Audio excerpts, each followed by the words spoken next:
Welcome, Gemini, to your in-depth weekly astrology overview and zodiac forecast for week commencing the 13th of April for the ascendant, the sun, or the moon. Going to share the big themes of the week first, then on screen, your adventure on Monday. Always provides an influential backdrop. I'll then go through each of the influences frame by frame to give you a clear picture of what you can expect by the end of the video in terms of your energy, work, relationships, and finances. I'm astrologer Patrick Arundel. A very warm welcome. If you've yet to subscribe to my channel, please do so now to help it to continue to thrive. But also, please do click or tap the bell notification symbol.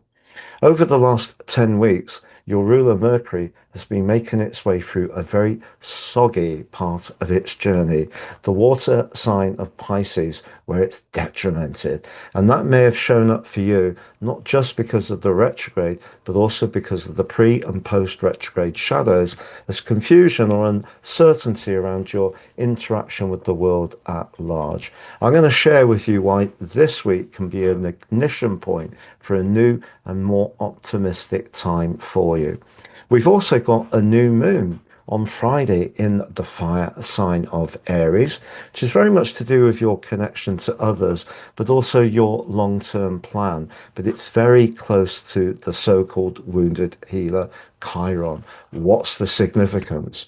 But at the very end of this week, we have for the first time in 28 years, Saturn and Mars in an exact conjunction in the sign of Aries. These are the two malefic planets in traditional astrology. What's that about for you?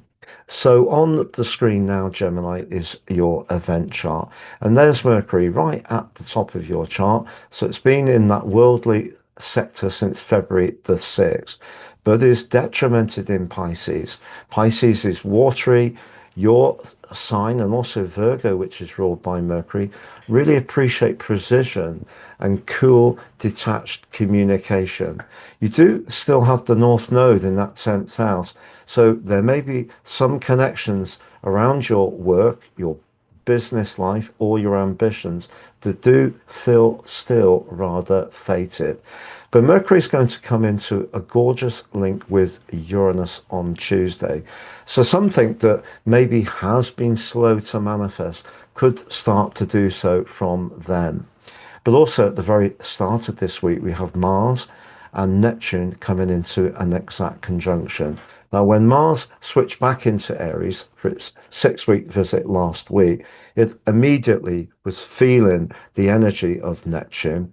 If you are a little bit unclear about who you can rely upon in terms of your network, your friendships, or you're not quite sure about what a long-term aim is about, it wouldn't be a surprise if you did still feel a little bit uncertain early in the week.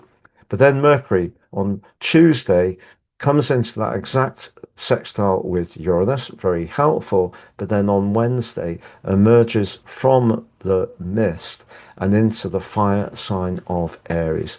So Mercury in Aries is much more direct, it's much more action orientated, thoughts will just speed up, you'll feel a sense of passion rising up from the depths. But Mercury does itself come into a conjunction with Neptune pretty quickly, so there still could be some uncertainty. Now, what can help you to really get more in touch with where your future direction lies will be the new moon on Friday. It's quite late in the sign of Aries at 27 degrees. It's in a conjunction with Chiron. They do actually come into an exact alliance on Thursday.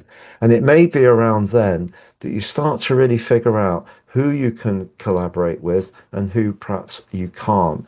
But if there are some stragglers in your situation or people you can't truly rely upon, they're going to show up right at the end of this week as Mars and Saturn come into that conjunction. And they're the two malefics in astrology. Mars, of course, is very much about action in Aries, but Saturn can be about limitation. So that can create resistance to Mars thrust. So even if you're thinking about what you want to achieve and who you want to collaborate with, it still may not go quite as quickly as you would like this particular week. I'm going to summarize those four areas of energy, work, relationships, and finance next. But if you've yet to watch your Uranus in Gemini 84-year cycle video, it's on the screen now. If you've yet to watch your Mars in Aries 6-week forecast on the screen. And just to say, the price of my personal horoscope reports, we've slashed them. So you can order three and pay for just one. I want to make them as accessible as possible. And I know that a lot of people are feeling the pinch at the moment. Please see the link below. Totally unique to each person they're produced for. Understand your life journey better, but how you can manage your future plans in the best way possible.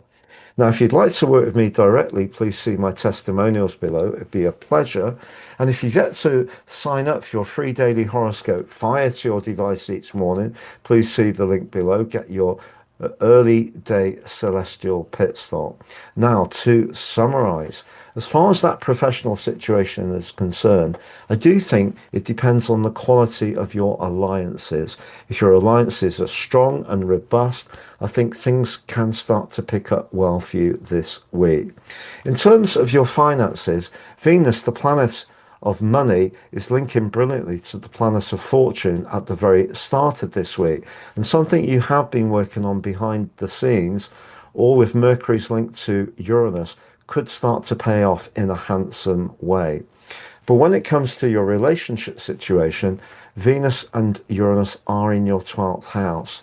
So if you are feeling unsure, if you want to be with someone for the longer term, it may still be part of this week's story, not least because the moon is in a square with Uranus as we go into this week, and something may just come into the open that you find very frustrating.